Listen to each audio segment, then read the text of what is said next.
आज रिझर्वेशनची चर्चा मुंडे साहेब आपण केली. पुण्या समाजाला द्यावं देऊ नये आणि याबद्दल आपला विरोध नाही आहे.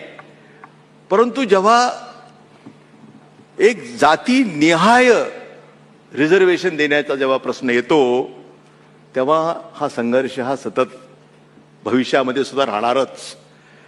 आणि म्हणून आर्थिक निकषावर आधारित जर आपण सर्वांना सवलती देण्याचा जर विचार जर केला तर मग लोक आपली स्वतःची जात शोधण्याचा प्रयत्न करणार नाही.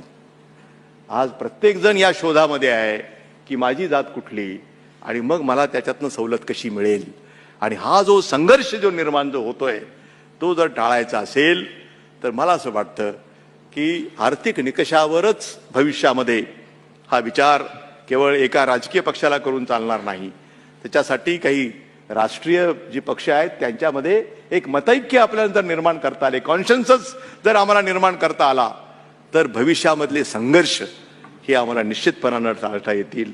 आता ओबीसीची जर सवलत मिळणार असेल तर ती सवलत जरूर मिळाली पाहिजे, परंतु ती गोपीनाथराव मुंडे तुम्हाला मिळून काही उपयोग नाही आणि गरजही नाही.